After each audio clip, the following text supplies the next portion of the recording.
सुबह सुबह अपने कुल्हाड़ी को लेकर जंगल की ओर जाने लगा। भोला रोज लकड़ियां तोड़कर लाता और गांव में जाकर बेचता। जो भी थोड़े पैसे मिलते उससे जैसे तैसे अपना पेट भरता। उस दिन जब भोला लकड़ी काटने गया, उसने देखा कि बहुत सारे पेड़ पहले से ही कटे हुए हैं। फिर अरे ये क्या, लगता है आज कलुआ मुझसे पहले आकर लकड़ियां तोड़कर चला गया। वैसे भी कलुआ को तो मुझसे बहुत ज्यादा लकड़ियों की जरूरत होती है, इसीलिए आया होगा। चलो अब जंगल के और अंदर जाना होगा। भोला और अंदर चला गया। उसने देखा कि बीच जंगल में बहुत से पेड़ थे। उन पेड़ों को देखकर अरे वाह, यहाँ पर तो बहुत सारे पेड़ हैं। अगले 2 महीनों तक भी रोज लकड़ियाँ काटूं तो भी कम नहीं पड़ेंगी। भोले ने पेड़ काटने के लिए कुल्हाड़ी उठाई। तभी उसने देखा कि ऊपर एक बंदरिया अपने नवजात बच्चे के साथ उस पेड़ पर बैठकर फल खा रही थी। वो बंदरिया इतने प्यार से अपने बच्चे को पकड़कर बैठी थी कि उनका प्यार देखकर भोला रुक गया। ये क्या करने जा रहा था मैं? अगर मैंने ये पेड़ काट दिया, माँ बंदरिया और उसके बच्चे का घर टूट जाएगा। नहीं, मुझे ऐसा नहीं करना चाहिए। शायद इस पेड़ पर बहुत सारे फल हैं, इसीलिए ये बंदरिया यहाँ रहती होगी। चलो मैं कोई ऐसा पेड़ काटता हूँ जिस पर किसी जानवर या पंछी का घर ना हो। भोला और आगे चला गया। उसने अपनी जरूरत के अनुसार लकड़ियाँ काटी और उन्हें बेचने चला गया। ऐसे ही दिन बीतते रहते हैं। भोला रोज उस बंदरिया और उसके बच्चे को देखता। कभी कभी भोला बंदरिया को खिलाने के लिए घर से रोटी भी ले आता। एक दिन जब भोला लकड़ी काटने गया, तब उसने देखा कलुआ उसी पेड़ पर कुल्हाड़ी चला रहा था जिस पेड़ पर उस बंदरिया रहती थी। कलुआ को उस पेड़ को काटते देख, अरे कलुआ, ये क्या कर रहे हो? ये कैसा सवाल है? भगवान ने आंखों की जगह बटन लगाकर भेजा है क्या? दिखाई नहीं देता? लकड़ी काट रहा हूँ। वो तो मैं देख रहा हूँ कलुआ, लेकिन इस पेड़ की लकड़ी क्यों काट रहे हो? किसी और पेड़ की लकड़ी काटो। पेड़ पर देखो, एक बंदरिया का घर है, उसके साथ उसके नवजात शिशु भी हैं कलुआ।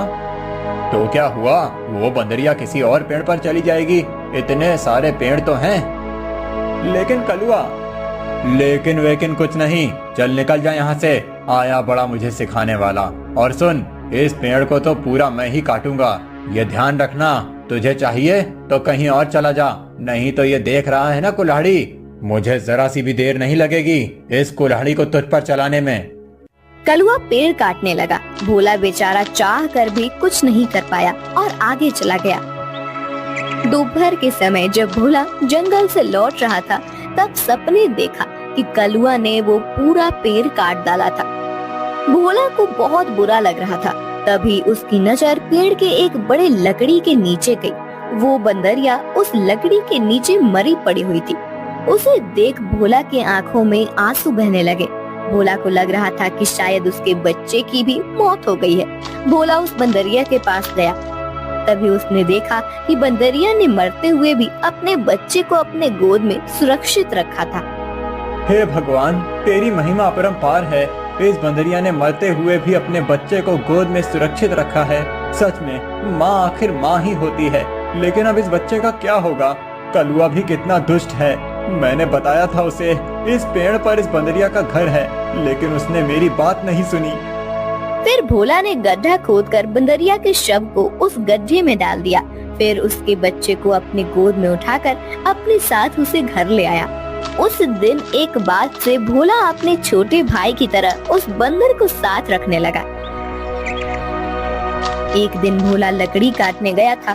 तब, क्यों भोला, सुना है तूने किसी बंदर को पाल रखा है?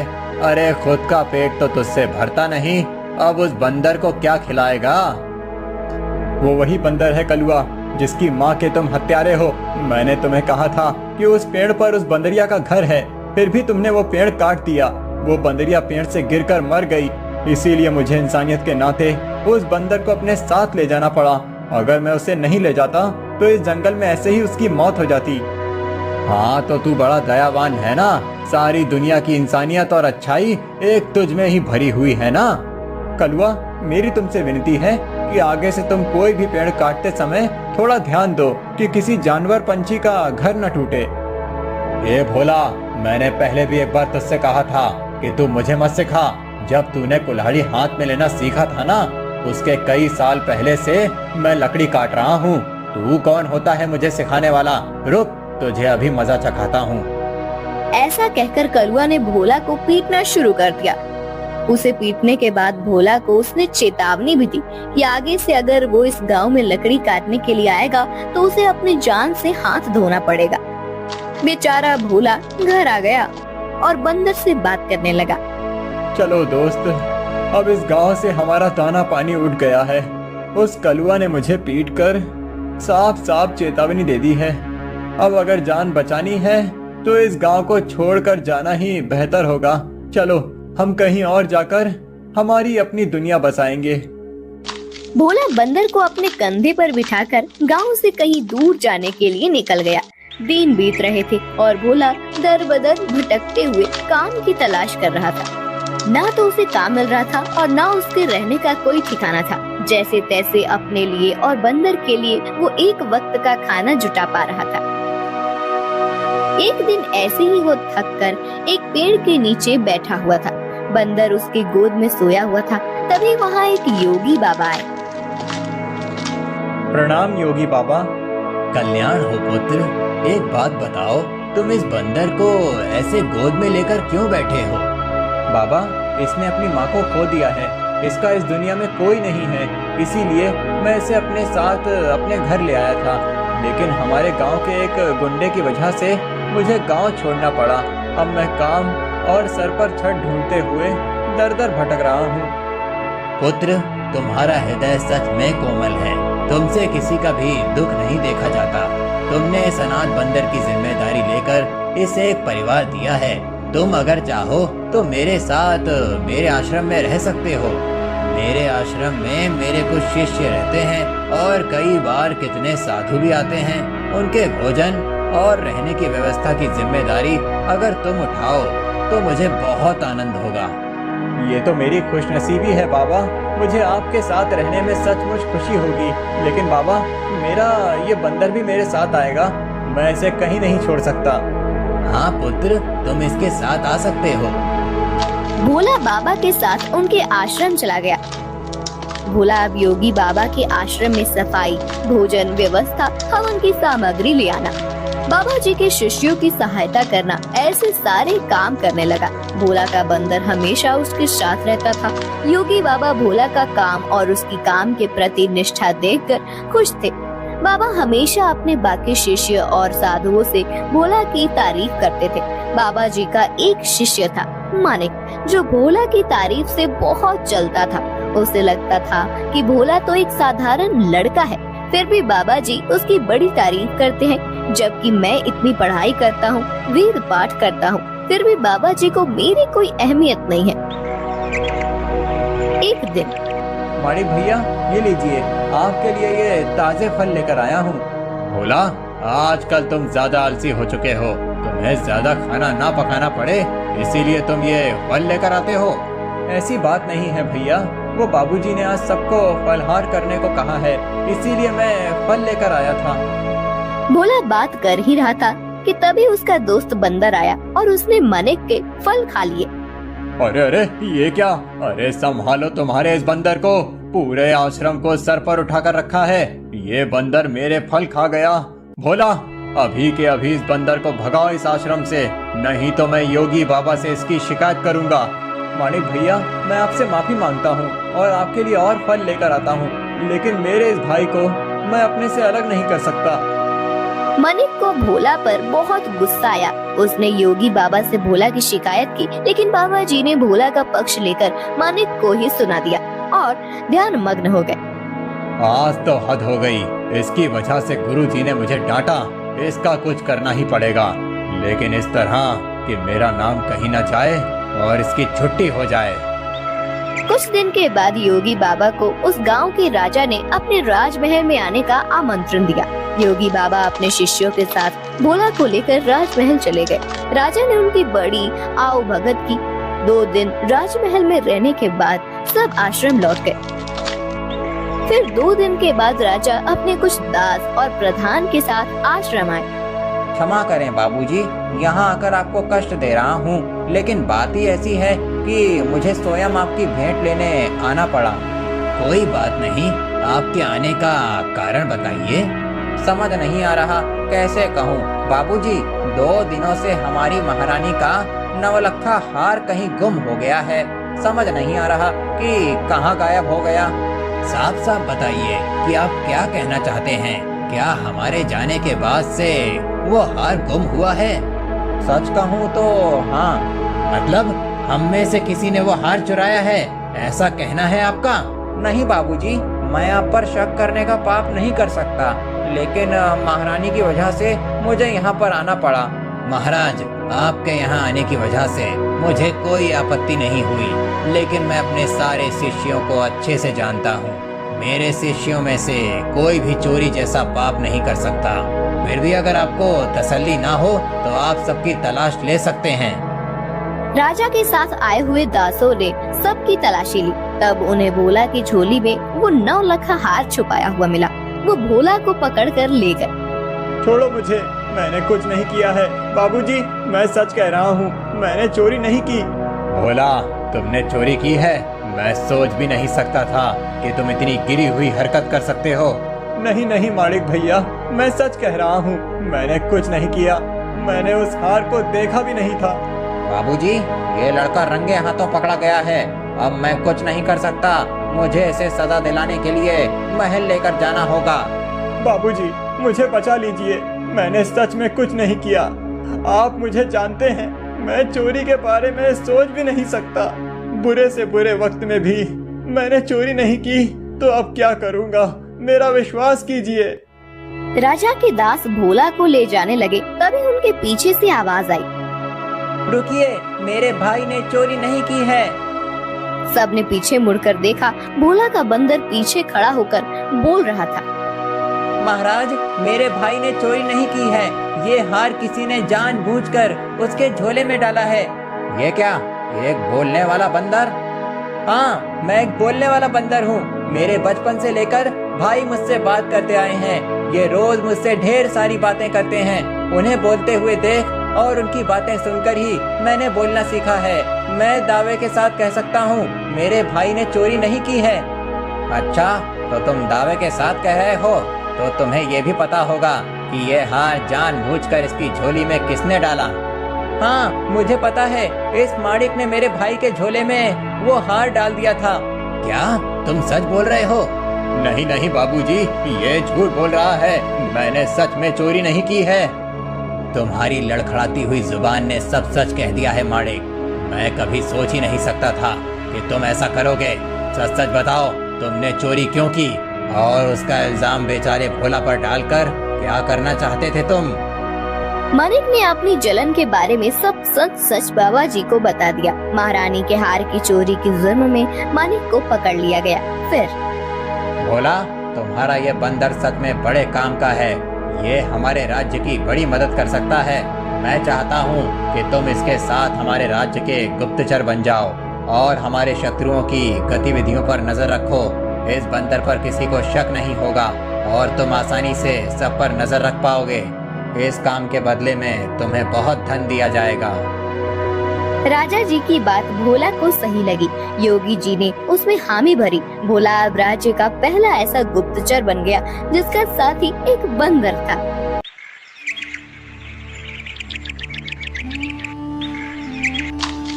रूपा अपना पिज्जा का ठेला लेकर जा रही थी। ले लो, गरम पिज्जा ले लो, वेज पिज्जा, चीज पिज्जा ले लो। बहुत दिनों से रूपा का पिज्जा का धंधा कुछ ठीक से नहीं चल रहा था।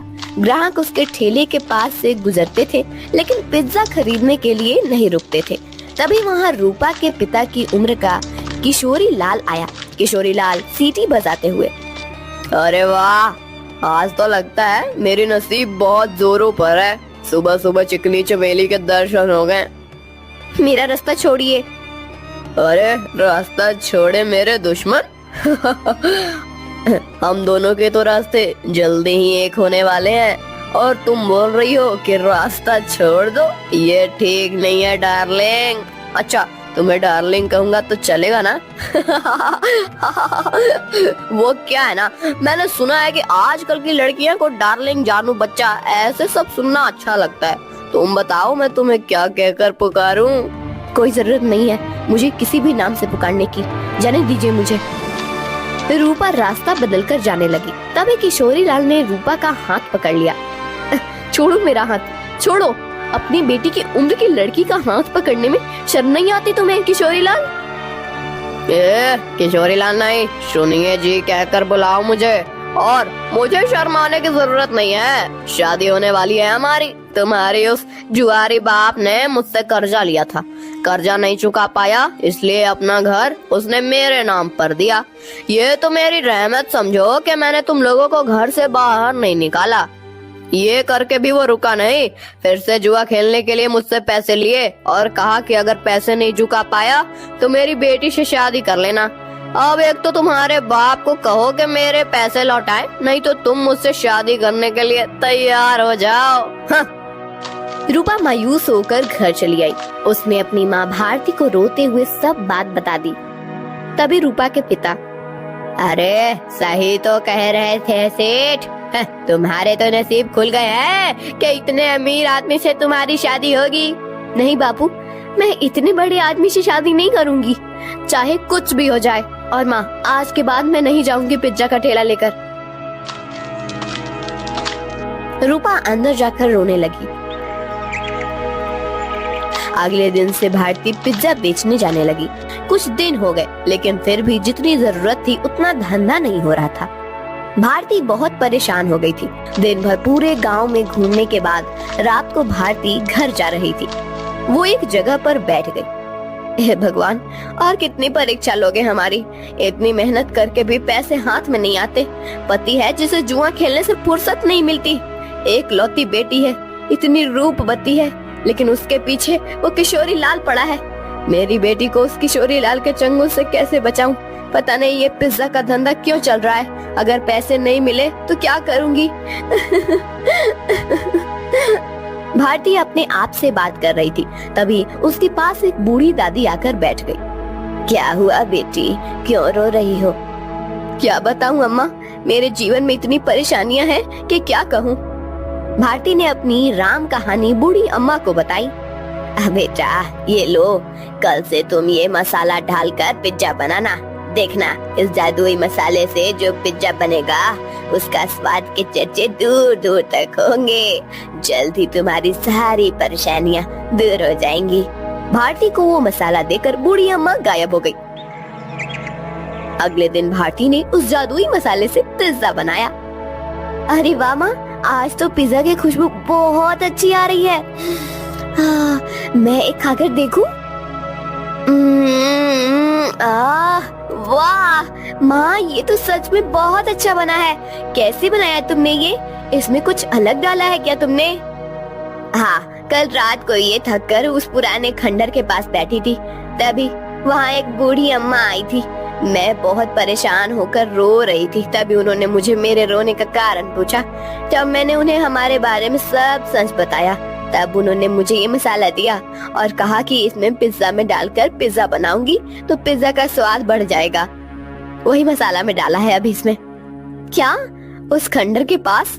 माँ, तुम्हें पता नहीं वहाँ क्या है? तुम इतनी डर क्यों रही हो? ऐसा क्या है वहाँ पर? अरे माँ, कहते हैं कि वहाँ पर एक बूढ़ी का भूत रहता है। तुम्हें जो बूढ़ी अम्मा मिली थी, कहीं वो वही भूत तो नहीं थी? ये क्या बोल रही हो तुम बेटा? कल मेरी मुलाकात एक भूत से हुई थी, लेकिन उसे देखकर ऐसा लग तो नहीं रहा था। लेकिन माँ, ये तो सोचो कि कोई सामान्य औरत तुम्हें जादुई मसाला कैसे देगी? हो ना हो वो जरूर कोई भूत ही होगी। अब वो कोई भी हो, क्या फर्क पड़ता है?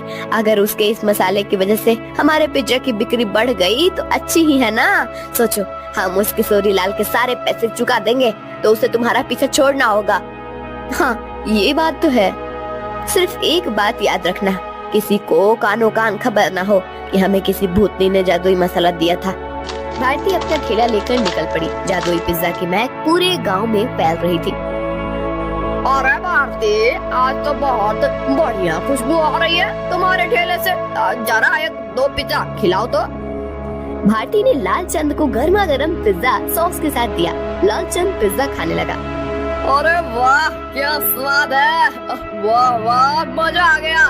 भारती क्या खूब पिज्जा बनाया है, आज तुमने सच में दिल खुश हो गया। वैसे तो मुझे ये पिज्जा विज्जा कुछ खास पसंद नहीं है, ये तो सारे नए जमाने के चोचले हैं, लेकिन उसकी सुगंध इतनी अच्छी आ रही थी कि मेरा जी मचल गया। ओह ये लो पैसे, और एक काम करो 4 पिज्जा पैक करके देना, घर पर ले जाता हूँ, बच्चों को बहुत पसंद आया। लालचंद की आवाज सुनकर कुछ और लोग वहाँ आ गए और पिज्जा खरीदने लगे। भारती बहुत ज्यादा खुश हो गई क्योंकि आज उसकी बोनी ही एकदम बढ़िया हो गई थी। कुछ देर के बाद भारती गांव से होकर कॉलेज पर चली गई। कॉलेज के बहुत सारे बच्चों ने पिज्जा खरीदा। दोपहर तक सारे पिज्जा खत्म हो गए। भारती घर आ गई। माँ इतनी जल्दी आ गई आज? अरे पूछो ही मत, आज तो गजब हो गया सच में। उस मसाले ने तो कमाल कर दिया। जब मैं यहाँ से निकली थोड़ी दूर पर लालचंद सेठ मिल गए। पिज्जा की खुशबू से गीचे चले आए। 2-3 पिज्जा खा लिए उन्होंने और 4 पैक करके घर ले गए। इतनी तारीफ कर रहे थे पिज्जा की क्या ही बताऊं। उनकी आवाज सुनकर कुछ और गांव वाले आए और उन्होंने भी पिज्जा खरीद लिया। आज तो बहुत अच्छी बोनी हो गई थी। फिर मैं कॉलेज पर चली गई। वहाँ भी बच्चों की खाने की छुट्टी हुई थी, क्या कहते हैं उसे, हाँ रिसेस। बहुत से बच्चे बाहर आए और पिज्जा लेकर चले गए। सारे पिज्जा खत्म हो गए। अरे वाह, मतलब भूतनी ने दिए हुए मसाले ने आपका काम कर दिया। माँ अगर रोज ऐसे ही पिज्जा की बिक्री होने लगी तो बहुत जल्द हम सारा कर्जा चुका देंगे। हाँ बेटा ऐसा ही होगा। एक दिन रूपा, मैं सोच रही हूँ कि मैं दोपहर को घर आ जाती हूँ, बाद में पूरा टाइम मैं खाली बैठ रहती हूँ, तो क्यों न शाम के समय भी पिज्जा का ठेला लगाना शुरू कर दूं। लेकिन माँ तुम कितना काम करती हो, शाम को भी काम करोगी तो थक नहीं जाओगी? थक तो जाऊंगी, लेकिन सोचो मुनाफा भी तो दुगना हो जाएगा।